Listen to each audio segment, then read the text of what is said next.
This is something that I'm super passionate about.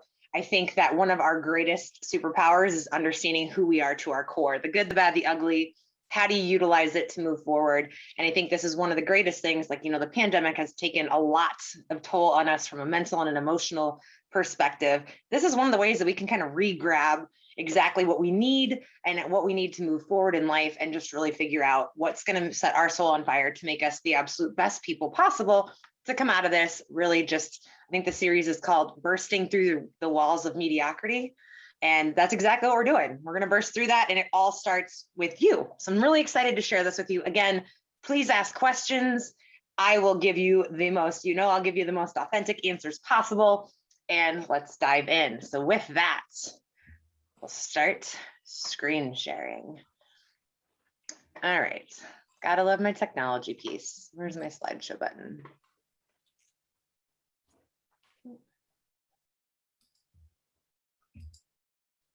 Sorry, guys. There we go. And we're off. No, we're not. It's always something, right? There we go. All right. Can we see? Beth, I can see your face. So can you smile and nod if I'm good? All right. So we are going to take a mirror approach. And the big thing about taking the mirror approach is you got to look at yourself. And this is the fun thing where, I've taken a lot of time. We're going to talk a little bit about the shadow self and understanding that some of the things that might be dark in our world are actually things that are really necessary for us to continue to be who we are and to make us thrive in the environments that we are. So with that, we will get moving. So today we're going to discuss why this matters. Like, why does it matter to know who you are at your core, of understanding like the basics of what we need and who we are as a human being and what characteristics make us who we are. This helps us from a leadership perspective in working with groups, of helping understand one another, helps relate to your partners or your friend circles, any community involvement or philanthropy, and also just how do you work in teams? Like, how do you surround yourself? When we look at what is your tribe or who is your board of directors, these are the things that help you understand why you're attracted to certain people or their energy, but also helps you understand what you bring to the table to help people along the way with whatever they're going to be pursuing. I have a friend named Tyler Kamerman who is doing a podcast called Pursuing Your Passion. And that is something that we will also give in a resource. But this is where you find these people that help you figure out what's your purpose and your mission in life and how are you going to get there. And if nothing has happened in the past 2 years, the pandemic moving into 3, a lot of us are trying to rethink, like, what are we doing? Are we making an impact? Is it a substantial enough impact? And do I want to keep going along this path? We all have our personal board of directors, whether you've realized it or not. You've got your people that you surround yourself with. And a lot of times, these are the people that are very different from you, or they see things from a different perspective than you do. And it's important to always reach out to them to help give you that whole 360-degree view in that world type of dynamic.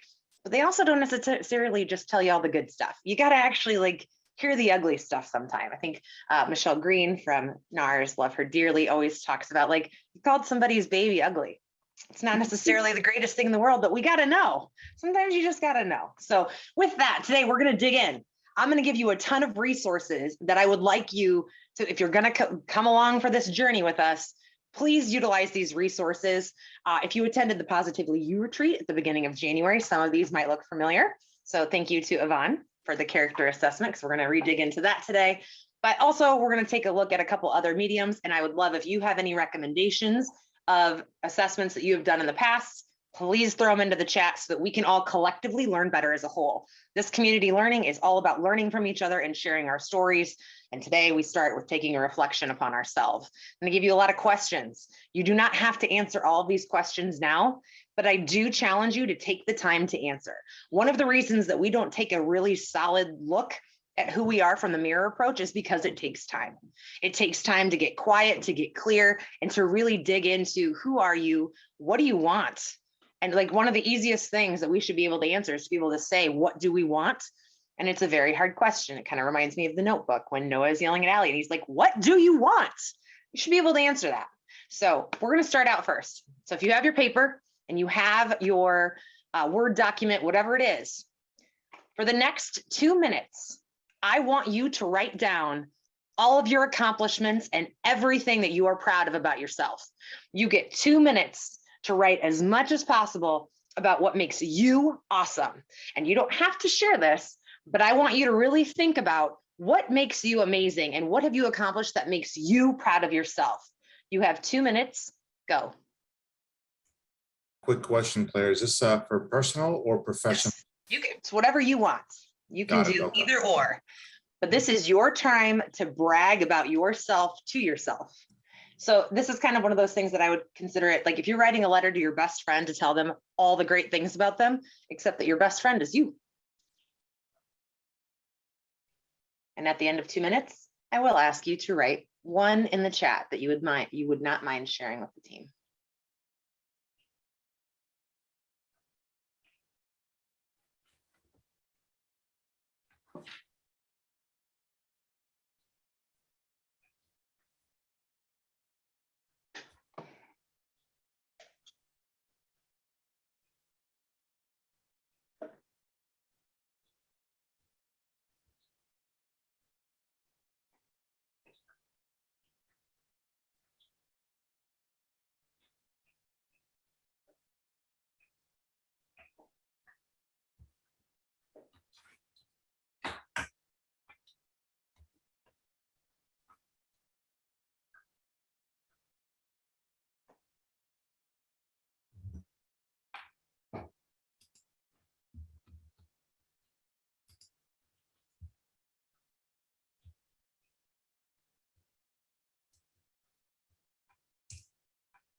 All right, you've got about a minute.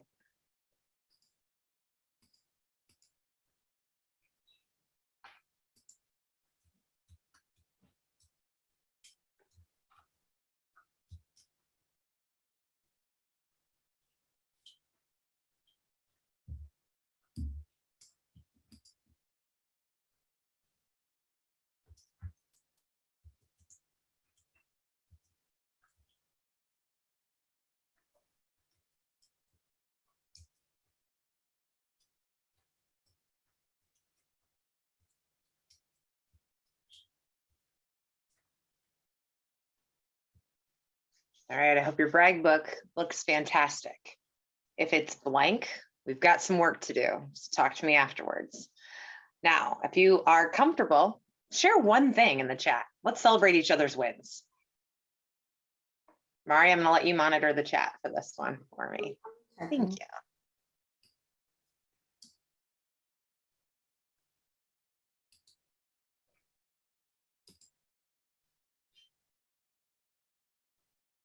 Thank you, Pamela, for sharing.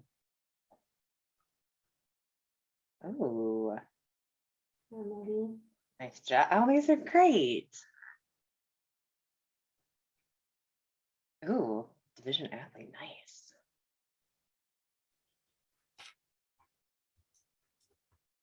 And if you don't want to share, that's totally fine too. But this is really nice. It's nice to celebrate each other's wins. So with that, keep your document up. And I want you to write down your greatest success or something you were really proud of in a business setting. Just one thing that you were super successful, you're really proud of yourself in a business setting.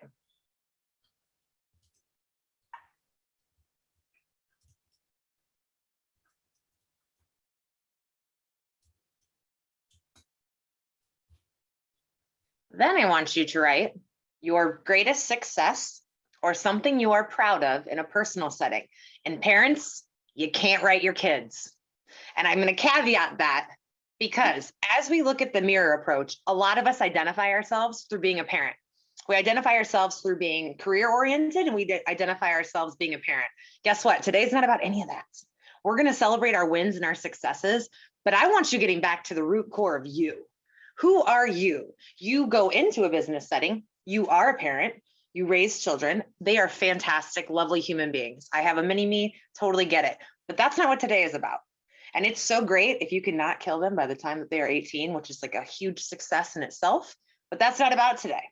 Today, again, comes back all to who you are. And we're going to try and really peel apart an onion at getting back to who you are so that you can understand exactly how you showcase yourself to the world. So one thing that you're proud of or your greatest success from a business standpoint, one success or something you're proud of from a personal setting, And those should be after your 2-minute list of your accomplishments. All right, so let's figure out who you are. If you've never taken a personality assessment, color assessment, no idea where you've been, but we're going to start through that. Today, we're going to talk through 3 that I hope you can at least have access to, or you will spend the time taking, because there's a lot of goodness in figuring these things out. So starting with, a lot of companies use strength finders to identify this. Any of my Berkeley people on, guarantee you've taken the strength finders. I'm going to actually revisit some of the stuff we've done with that. We're also going to talk about 16 personalities.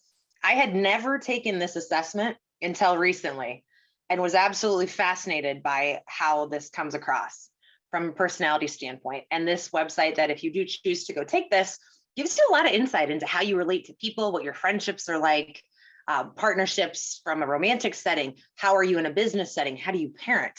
Just gives you kind of a lot of interesting feedback that might be relative to what you're going through right now, or just give you some perspective on how people perceive you. Then we're going to look at the VIA character assessment, which thank you to Yvonne for bringing this to my attention. Fun story with this one, I didn't agree with it. And then at the very bottom of it, it says, this is how you unconsciously see yourself. So funny when it comes to this stuff. Then I'd also love to know, have you guys taken any other assessments in your career path or personal development that you would mind sharing? So if you've got any of those, please throw them into the chat so that we can all collectively continue to learn and grow together over the next 6 months of this masterclass series. So one of the things that I want to talk about before we dive into all the great stuff about yourself is the dark side. So there's this thing called the shadow self, which is something that we don't necessarily like to pay attention to, but is definitely necessary. And we'll dive more into this as we get into this masterclass series, but it's also understanding what makes you tick. Because as much as we have strengths, we do all have weaknesses, and I love calling them opportunity areas, but not all of them do we really want to enhance. And I'll explain this a little bit more when we get into the character assessment. There are some weaker traits that I do not care that they are weak. I understand that they're weak for me, but they're nothing that I care to focus on. And so you might find some similarities in that too. But when we talk about mirroring ourselves, like I know there are certain things that are going to set me off.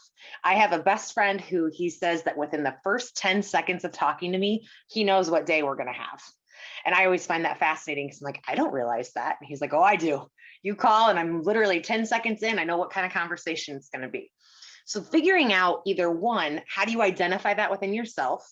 Or 2, if you need to flip it to get it back into like a better positive light or figure out how to control this, taking that mirror approach is going to be helpful in doing so, because you're going to create by the end of this masterclass series, a toolbox to help you continue to move yourself forward.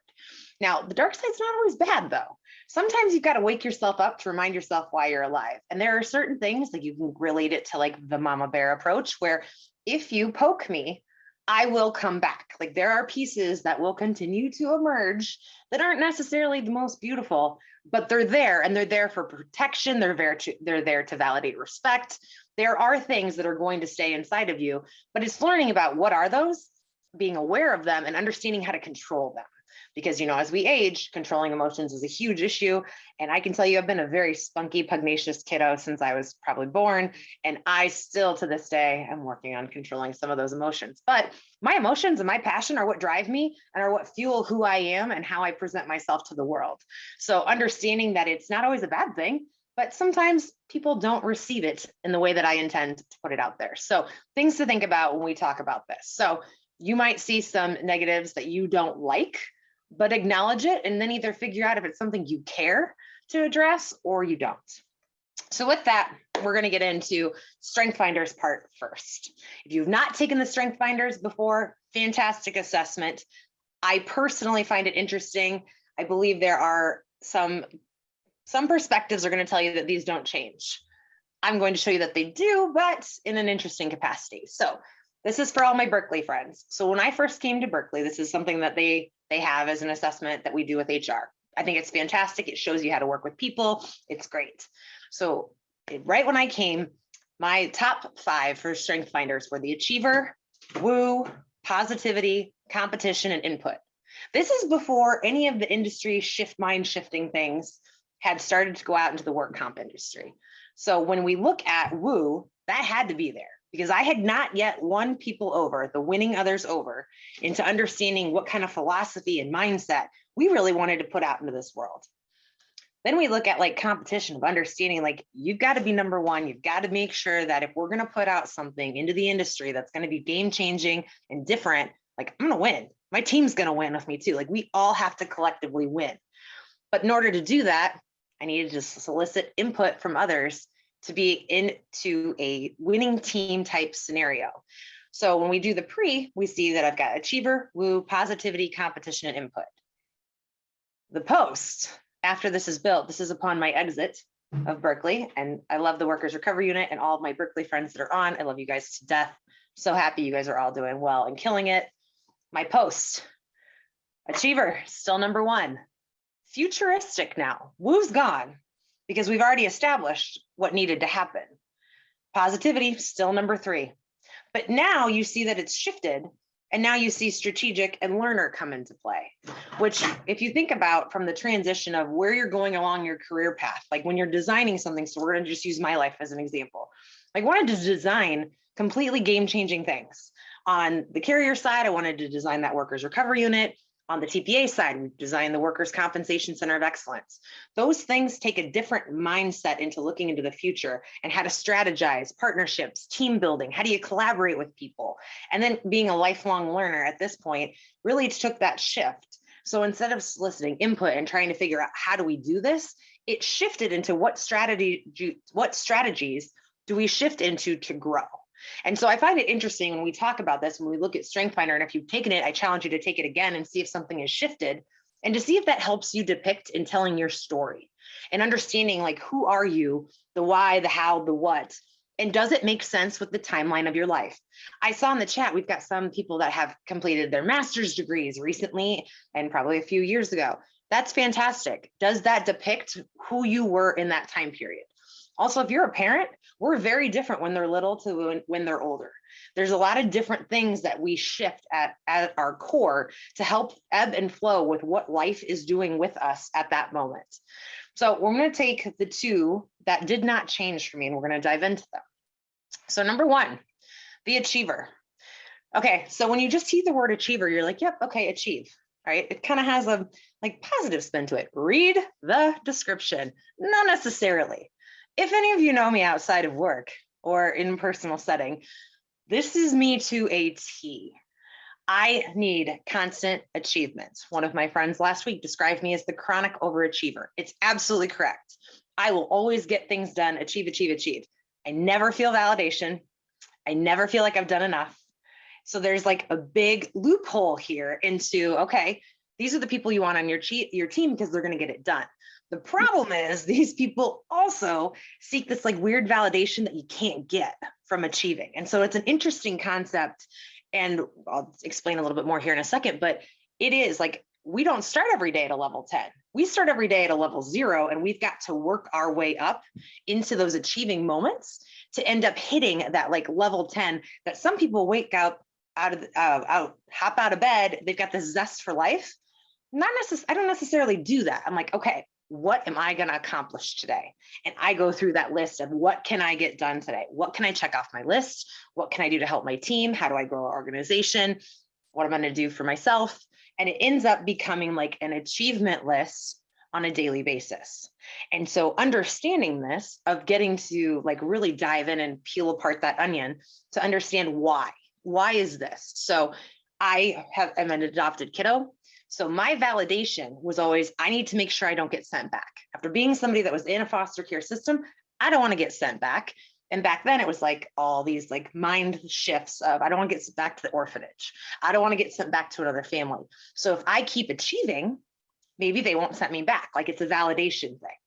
The problem with this is that I didn't fix it at a young enough age to understand like what worth is and what value is, and really understanding that. So it has completely transitioned into a work dynamic where I know I have to have validation from a boss, from a peer, of something that makes me understand, yes, this was good, you did well.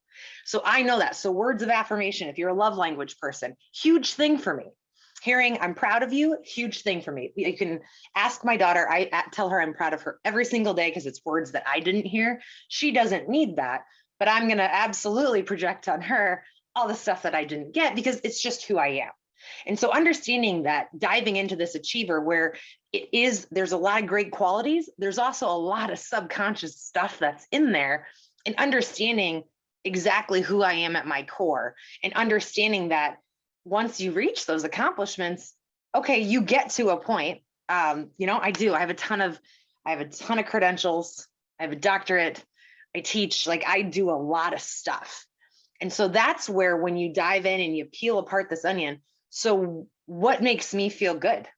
Like, what are those things that are going to make me feel like, hey, I can write this on my accomplishment list? Because the problem that I had in doing the accomplishment list is I didn't want to fill it out. I'm like, well, I mean, I did that, but was it really? And you start to question yourself, and that's not good. We're not supposed to do that. We're supposed to be thriving in a zestful, youthful excitement for life. And so understanding that these components have a positive and maybe a less than desirable side or a negative side, figuring out how to understand what it is. So I now own that. I know I'm a chronic overachiever. I know it's an issue. So I know that I have to put boundaries in place, not only with myself, but with the teams that I work with, where, for example, I don't email on weekends. I will always set them on a timer now, but I will never project my need to achieve onto somebody else, because that's a boundary now that I've had to establish for myself. So these are those areas where when you identify them and you understand that you're working with people that are in different dynamics, and that people that are not always going to be the same way that you are, it's important to establish boundaries and make sure that they're agreed upon so that you can have a very positive, functioning, collaborative group to help everyone thrive and bloom and grow in whatever facility or whatever type organization that is, personally or professionally. I also, people, this is a question thing I get all the time. You do a lot. Do you ever burn out? Well, look here in the achiever. The energy, I can work long hours without burning out. Now, burnout does happen. I did this recently, but it is not something that comes naturally. Like I can go and go and go and go and go and go and go. Is it healthy? Probably not. But that's also, again, in reestablishing boundaries to understand, okay, what do I need to fuel myself and what does that look like? So one of the other things that I get asked a lot is, oh, you travel a lot. Traveling completely energizes me. So I can go longer and harder when I know that I'm going to different places, because those places give me energy and it excites me to fuel me to keep going further. And so it's really trying to figure out what works for you and what doesn't. So I don't ever see this leaving, because I think it's so embedded into kind of my core existence that this will always be there. It's something I've always got to be aware of. And while it does have some really great attributes, it's got a lot of stuff around worth.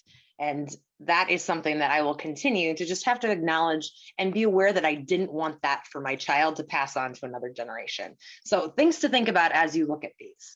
So when we look at your strengths, or if you're going to go down these strength founders, like, okay, are some of these things true? Sometimes it's going to take a minute. It's going to take a minute, because I was like, no, achiever is great. I can achieve. I'm going to keep doing it. But at what point is it enough? And that's where it was really trying to take this. All right, when we look at a work-life balance, for example, like, what am I going to miss 50 years from now? What is life going to look like? What's my daughter's memories going to be? And so looking at things in that context or in that component, really understanding, all right, these are hard truths and they're not necessarily beautiful all the time. So what can you take away from it that you can help learn, develop, grow, and then you can pass it on to someone else in that capacity to just kind of help push them along as well. So positivity was another one that just stayed. I am the eternal optimist, always will be. There's always something good. I think my phrase this year has been, if it's not cancer, we could probably fix it. And so I've had that conversation a lot with teammates, with organizations, and especially with my daughter. Whatever happens in life, we laugh first, and then we make a strategic plan to move forward. Because again, if it's not cancer, we can probably fix it. There's always a way. You might not be able to see it right away, but keep going as far as you can. And when you get there, you'll see the next step. So when we look at this, I do love to smile. I love to spread positivity. This has been since I was very, very, very little. And a story that I shared on In Touch was when I was 3 years old. It was my first time acting and being on stage. which, executive presence can come early apparently. But I walked out on stage. I'm supposed to be a radish, in a vegetable garden. So we're supposed to walk out and just, you take a little curtsy and you walk out and go stand in the vegetable garden. Not me, not Claire, not 3-year-old Claire. I walk out and I say, I am Cecilia Radish. And I make a huge thing with my hands. I stomp my foot down and it is like, I am here in this pink and white dress that is polka dot on top and tight, and then very frilly pink ruffles. And it is like, oh my goodness. My aunt is an opera singer, and this is like her favorite story to tell, because even though I'm not a blood relative, she's like, oh, she was born into this like presence family. But those are things that are like, if you're going to be here, you're going to be positive, you're going to be out there. Like, this is something that I also believe is innate to my core. And so when I look back, and as you take this time to like reflect on, go back and look at moments in your life where you're like, okay, energy, optimism. Like I wrote a thing on my wall when I was a kiddo that was like, most smiles are started by another smile, be the smile. It's like 7. Like, this stuff is wired into us in a way that it's pretty cool to see how it just unfolds as we get older. Sometimes we forget that that person exists. So again, take the time, peel away the onion, and let's see what's still there. So as we look, all right, I like the positivity one. I can accept that. The achiever one took a while, but I'm finally there. I understand it. And now when I work with teams, I'm like, all right, I've got boundaries. We have to have boundaries. Positivity. You know what? If you're going to bring me your problems, I will find you a silver lining, which I will tell you makes people not want to come to me with their problems, because we will find a solution, or I will have you try and look at it in a different way. So that's Strength Finders. If you've taken it, awesome. Take it again, see if something shifted, or dive into the ones that you have. Do these actually make sense to you? And do you understand both sides of the coin on them? So next, personality assessment. I had never done one of these before. I've done the color and I've done some of those, which was kind of interesting, but this one's great. So it's 16 personalities. It is free. You can go to 16personalities.com and take this. If you're going to take it while we're talking today, go for it. It takes about 10 minutes, but this will give you a baseline kind of where you're at. And this one I think has been true throughout my whole life, but it is very fascinating to end up understanding exactly what components of your life fit into your personality. So this one takes some reflection, get your baseline, answer honestly, answer truthfully, and answer with that first gut instinct. I tend to like to meditate before I take any of these assessments, so my mind is clear. And then it is gut instinct, take that intuition, rock and roll, answer it, and go. So with that, I ended up being an ENFJ-A. So tons of letters, had no idea what it meant, but did some research, figured out that I follow intuition and feeling. I'm a huge energy person. I think that it has become more and more evident the more I've come out of the pandemic. And I know we're still kind of in the pandemic, but for all intents and purposes, being around people again, I am either pulled or pushed away from people's energy. And I will distance myself from you if I feel like you do not have a solid energy that I want to be around. That is my intuition and my feelings of understanding who I am and what I perceive off of other people. So understanding that was like, oh, okay, so that's kind of a personality thing too. But I'm known for empathy, diplomatic skills, and passionate idealism. So if any of you have known me in the work comp industry, I'm incredibly empathic towards injured workers and to our teams that actually work with the injured workers. Diplomatic skills, yep, we're right there. And a passionate idealism. Okay, all right, I'm sold. So then we go into, let's dive into like what the letters mean.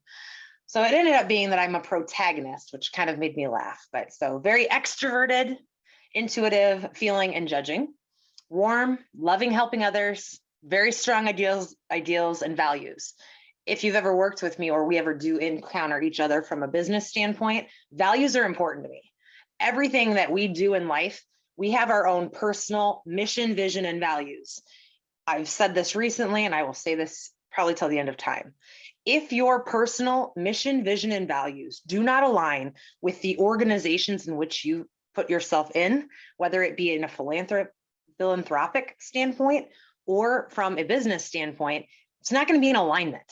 There is something beautiful that happens when your mission, vision, values, purpose, all are in alignment in your personal life, who you are at your core, and in your business life. It makes things flow and it makes them easy. It makes people love coming to work, understanding what their meaningful, purpose-driven occupation is, because it drives meaningful, effective change. So it's always important to me to understand, like, what is an organization's mission? Do the values align with what I want to do and how I see myself or where I would like to become? And I think that that's something that we don't give enough value for.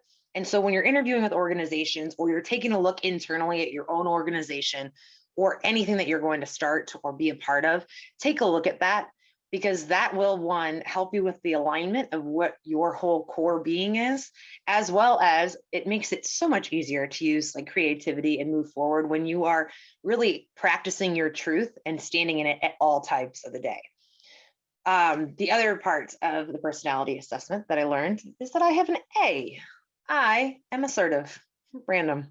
Bet no one saw that one coming. So I do feel myself with more confidence. The confidence piece, I think I did not realize has always been there, but I own the onion layers. And there's not a lot of things that people can say that are actually going to hurt me at this point in life. Some of the things that I got when I was younger, I got called Orphan Annie. And literally, if you can say that to me and I'm like, okay, what's next? There's a lot of things that when we talk about confidence, I think it's owning all of the stuff. So everything that you're going to learn about yourself through these methods that we're talking about today, it's just owning it and figuring out a way that you can use it to help better society, better people, better anyone that interacts with you, and just owning it. Being able to empathize with what are your strengths and weaknesses. And we're going to go through some of my weaknesses today too. But with that, it's just kind of owning all of it and understanding that none of us are perfect. We're all perfectly flawed in ways that make each of us unique and beautiful. And so the more that you are able to understand yourself and what makes you tick, what makes you thrive, what makes you happy, that is where your superpower comes in. So next, Yvonne, thank you for this. So I originally took this and was like, no, wrong. Where did this come from? It's completely wrong. Don't agree with it. And then Yvonne said, well, keep reading. So when you read at the bottom, it's about how you perceive yourself. And so I thought that was quite comical for me. So it's going to give you an assessment of 24 characteristics. They are your positive qualities, and they define how you are in your unique identity. And so with that, this one takes a little bit more time. Again, I really hope that you take this. I think it's really enlightening to learn about yourselves. I know like Beth and Kimberly and some other people were also there. They're on my screen right now, so that's why I called on them, have taken this. And I think they might have been a little bit more relating. I wanted to say, no, it was wrong. So here's why. It's probably right, by the way. My top 5, how do I view myself? Number 1, creativity. So I have a dance background, but I also don't consider that creative. When I think of creativity, I think of art. Like I think of Mari's background, where it's like this gorgeous color array of flowers and whatnot. I did not realize that I've ever seen myself as a creative. But the more that I wanted to dive into things and really take into account for how creativity could be different. It could be, how do you design organizations? How do you design team structures? How do I design classes that I'm going to teach at the university? And looking at creativity in a different lens, I was like, oh, okay, I can buy into that. But originally I was like, no, I'm not creative. I can't do art projects. So think about things in a different lens when you're going through this. Love of learning. That one, again, reflected in the strength finders. Yeah, lifelong learner. Gratitude, absolutely. I think a lot of it stems from my upbringing, but gratitude's always been a pretty big component. And so I'm not surprised that that showed up as a characteristic. And then hope, having that eternal optimism also kind of shines through. And number 5, bravery. Yes, I think that we can fully say that that one is a characteristic. So when you take this, I want you to then compare it to some of the other assessments that you've done for yourself. And I say that because you're going to see similarities, because this is you to your core. So how do these overlap? So when we look at it, like lover of learning, that came up from the VIA character assessment. Well, it also came up in strength finders as a learner. So that makes sense. Then we look at gratitude and positivity, or hope, totally comes into alignment there as well. And then bravery, I'm going to assimilate with assertive from the personality assessment. I'm like, okay, all right, I'm buying into this stuff now. What can I learn? So I told you we have to look at both sides of the coin. So when we look at the 24 characteristics, I looked at the bottom 5 and was like, don't care. So this is what I find very interesting. There are things that are going to separate us, not only from what our strengths and if we want to call them weaknesses or opportunity areas are, but in also how we assimilate with other people.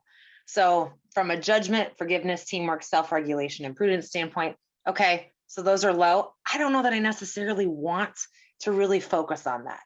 So teamwork was an interesting one to me because I love building teams. I love bringing people together and collaborating. But from a teamwork standpoint, I hate participating when I'm in a group setting. And I'm going to go back to college for this. So when I was getting my master's, I hated being put into group projects because I'm going to end up doing it all. I know I'm going to work harder than the other people because hello, achiever, it's never going to be good enough unless I finish it. So this is where when you look at things that are in that weaknesses category, for lack of a better word on that, understanding it. So I understand that I love collaborating in a team. I love being able to figure out what everyone's strength is. How do we come together? How do we help one another? But in the back of my mind, I always think of teamwork as going back to college and working in those projects where you've always got that one person who doesn't want to pull their weight. And so it helps me gain perspective on what does that mean for me. Self-regulation, again, here comes that achiever. I will burn until I am burned out. So I understand that self-regulation is something I have to focus on. Again, putting in boundaries, looking at things in that kind of scope. Forgiveness, that one I don't know that I really care to focus on either, because again, a lot of it comes back from that background of getting burned. And if you know anyone that's been a foster to adopt, there's just a different nature that comes in with trust and boundaries and transparency in those kind of capacities. So again, those are the types of things that I understand. I just might not put as much work into trying to enhance those because I understand the rationale behind why those are low for me.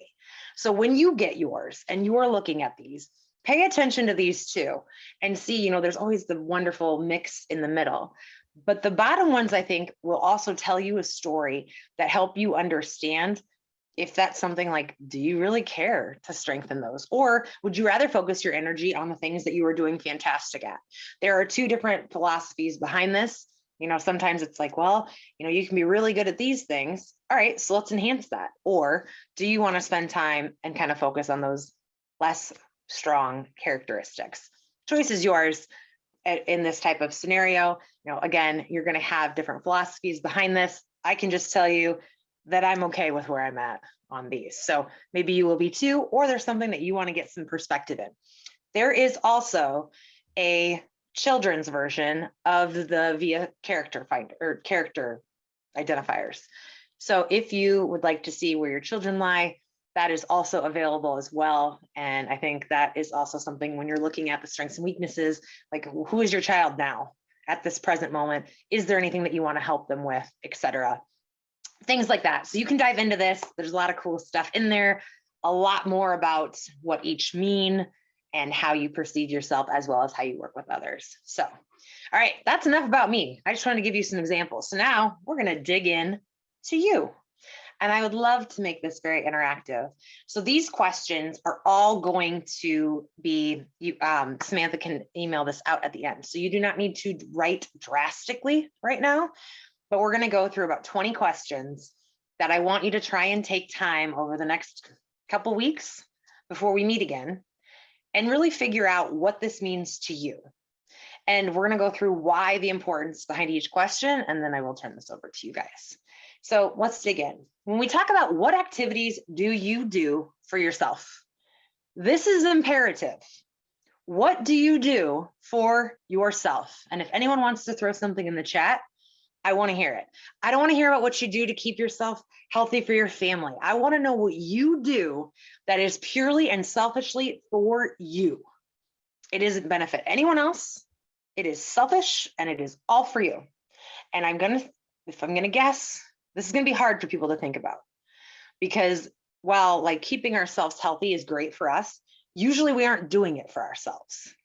I had a nice hard truth with a doctor this morning that was like, you're going to need to lose 20 pounds. I'm like, yes, that sounds great. Super excited. But now I got to do that for me because it's not on anyone else. It's some other stuff.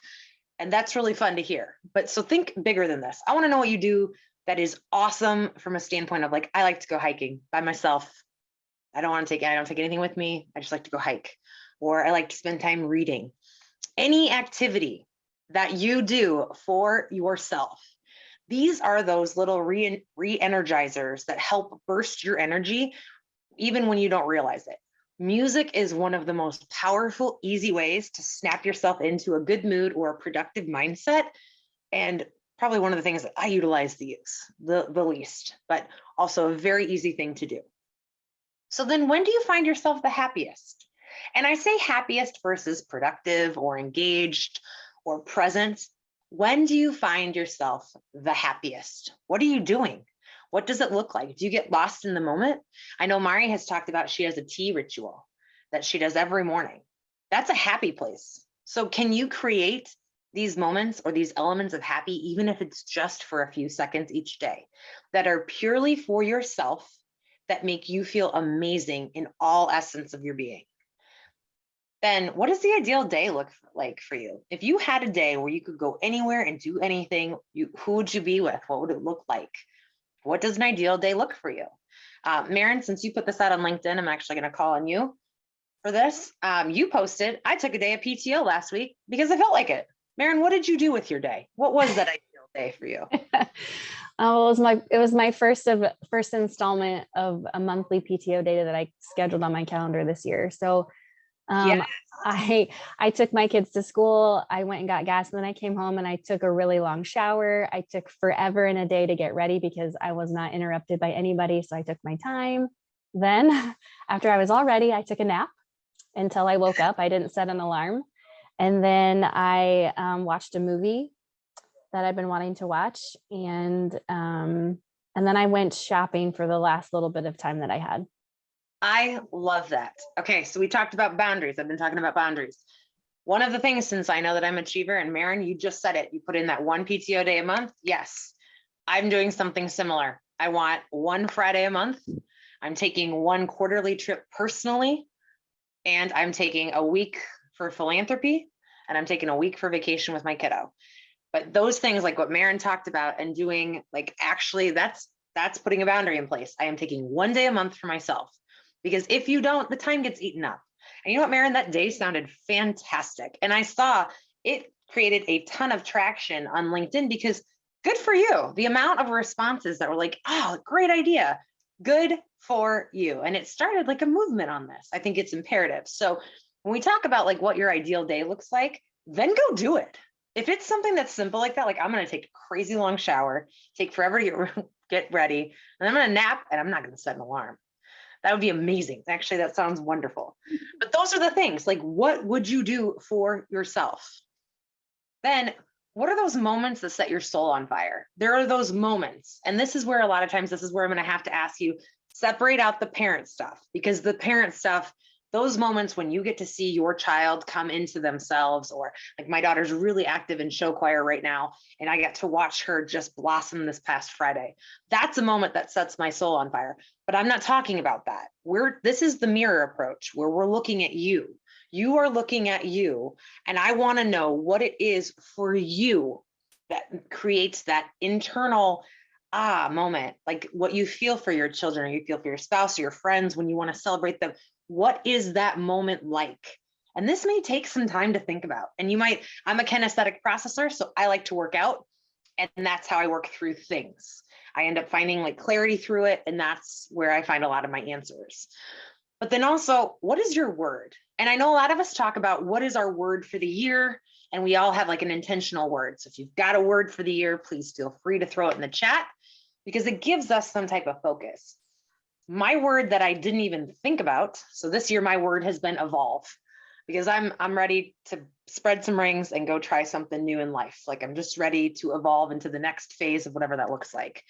But it's also a word that I didn't think about is respect. I also have a 13-year-old daughter, so that might give you where the respect thing is coming from, but also respecting myself, respecting with boundaries. A lot of the reflection from, the achiever standpoint of the burnout and whatnot, like I've got to start respecting myself in the fact that I have completely beat up my body over the years. I burned myself out in a lot of ways. So what does respect look like for me? And then what does respect look like for other people? So how do we teach people how to respect us and how to treat us. So what messaging or what have I done to get people to interact with me in the ways that they do? And really looking at that from my own self standpoint. So when I look at my word, and not my word for the year, but my word right now for where I'm at, respect. Word for the year, evolve. You might be able to look at something like that too. Like, what is your word? Like, what's your why? Looking at things in those capacities, because the more that you can dig in to understand why your behavior is the way it is, or what is fueling that, you can use that as fire and passion to really get yourself going in the direction that you want, or to get you into that next chapter of whatever's coming next. Now we're going to get deeper. So this, again, you do not have to write all this stuff down right now. These are just the things that I want to prompt you to think about as you dive into this mirror approach. Because if you come along this journey for the next 6 or 5 more sessions after today, you're going to have a really clear understanding of who you are and understanding your purpose and your desires and what you bring to the table, so that whatever's coming your way or whatever you want out of life, this gives you the fortitude and that passion to get to understand, I understand this is what I need to do to get here. This is how I interact with people. Okay, I understand that when I'm sitting in a meeting or I'm collaborating on a project, or if I want to take on something else, I need to be aware of these things within myself. So next thing, what does success mean to you? And I asked that especially from like my achiever standpoint. I couldn't answer this either, which is a very okay, so how do you know? How do you know when enough is enough? What does enough look like? So thinking about what success means to you. Is there a fear or a professional challenge that keeps you up at night? So when I was finishing my doctorate, I had a pretty, there's a big lull that comes after finishing something like that. Like, you've been working on this project for 5 years, countless days, countless nights. That last couple months is intense. I think it was maybe getting 4 hours of sleep a night, drinking coffee to wake up, drinking wine to go to bed. Not healthy at all. Ended up with a gallbladder issue. So that was super fun. But the thing I was afraid of was finishing it, because once you're finished with it, what's next? What comes next? I've known this as my cadence. I've known this as where I spend my energy for 5 years. So the success of finishing it was absolutely terrifying. And it's one of those things that we talk about, we have fears of failure. A lot of people have fears of success too, because then what happens? How do you embrace it? How do you feel afterwards? Okay, so I finally achieved these goals, then what comes next? So when you think about what is the fear or professional challenge, it might be something completely that you think is, well, it couldn't be a successful thing. Yeah, it absolutely can. Because sometimes we will put roadblocks ahead, or we will find ways. It's kind of like the procrastination. You want me to clean, the best way for me to clean my house is to give me a deadline. I will find everything in my house that needs to be cleaned, because that's got to get done before I submit an article to Mari. So it's kind of crazy how we will put barriers in front of ourselves when really just dig in and do it. So as we get deeper, these are the things that I want you to think about. Then during moments of self-doubt and adversity, how do you build yourself back up? I'm going to go back to when I was in the doctoral program. I would cry in my bathtub towards the end because it was so exhausting. But this is where you formulate that tribe. You find that board of directors, and you find those people that can help you help yourself. Where I have a very good friend that just moved to Atlanta, and I was like, hey, I've got a couple of tough weeks coming up. And she's like, yeah, so get to it, hit the ground running, and you go. And it was just those words, hearing it from her versus myself, that really were all right, she's right, nose to the grindstone, time to go. So think about that. How do you build yourself back up, especially if nobody's around? Because at some point you have to learn to fix yourself when people aren't there. And what mistakes have you had to learn the most that led you to success? We've all made them. I've failed more times than I could ever count, but it's always been great. And this is where I give a throw out to Mike Moorhead, one of our workers recovery unit specialists at Continental Western, where he always said, it's not failure, it's just a first attempt in learning, FAIL. And I love Mike for that. And I think of it often because it's really true. It's all right, okay, it didn't work this way. Well, we at least moved the needle forward. So let's try it a different way. We might fail again, but at least we're getting closer to what we need to achieve. And then what's the biggest sacrifice you've made in business? I will tell you, this is not necessarily a proud moment, but there are times where I have sacrificed my health. I've sacrificed my mental well-being. And that's the kind of stuff that can't be sacrificed. So when we look at putting boundaries in place, what does self-care look like? What does your authentic self need to thrive and be successful? Take a look at the sacrifices that you've made along the way, because there's the skeletons in the closet, there's the dead bodies on the floor. We've all sacrificed things to be where we are right here, right now. And so owning what that is for you, and I'm not asking anyone to share, but think about that from that context of understanding what that looks like. So again, these questions will come out to you. I'm just going to get through these. So now I want you, after we've gotten through some hard truths, we dug deep, and we dug deeper. Now I want you to reflect back to kiddo. Let's go back to like the happy kid stuff. What did you want to be when you grew up? I wanted to be an attorney. I wanted to be a family lawyer and a senator, because I wanted to make the laws and regulations easier for children going through the foster care system. I relate a lot of the foster care system to the work comp system. And so while I did not become an attorney, still could be a senator, a lot of what I wanted to do as a kid, I did get to do as an adult. I did get to help people try and navigate a system that's not desirable for them. So when you look back and you look at what you wanted to be as a child, reframe it into what you've done and look at it to see if you really, like, when you look at your purpose and your meaning and your desire for what you want out of life, a lot of times it was there all along. I mean, Cecilia Radish, when she wanted to be an attorney, I mean, she's there, she's still there. It's just, how do you look at it and how do you use that as fortitude to move forward? So who do you look up to today? I'm going to use Betty White right now because, you know, she just passed. She just had her birthday, 100 years old, fantastic woman. She attributed her success to kindness. And this kindness is such an interesting concept because it's something that's lacking so much, especially with everything going on in the pandemic. Crazy that kindness is one of the things that was the first to go out the door. So figure out somebody that you look up to and why. What characteristics do they have that you would like to also attribute to yourself? Figure out your characteristics. When you look at your VIA character survey, which characteristic are you most proud of and why? And take that into account and feel that for a moment. What is your personal or professional motto? Mine is, I'm here to make good things happen for people. And that's personally, professionally, in a philanthropic standpoint, with my child, etc. I'm here to make good things happen for people. What's yours? And knowing what you know now, what would you have done differently? Not to go back and think, oh, I should have done it this way, but to learn. Okay, if I knew this now, I would do it this way, and use it as a propeller to move forward. But the history lessons that are there help us to even get way beyond what we think our scope could be in the future. And then smile. These are the things, like, this is where, all right, I've dug deep, I've reflected, I dug deeper, I went back, I looked through all the yucky stuff. Now is the time to smile. What's the first thing that you do every morning to start your day on the right foot? I'm a meditator. It's my thing. I do it right even before I get out of bed. I'm going to laugh here in a second before I say this. I believe Mari does bed yoga. It's awesome. It's a thing. Don't let your mind go into a naughty place. It is a thing.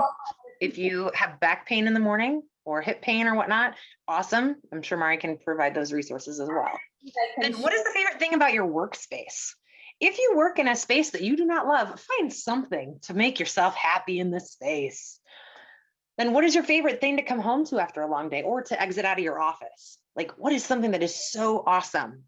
And if you don't have one, find something.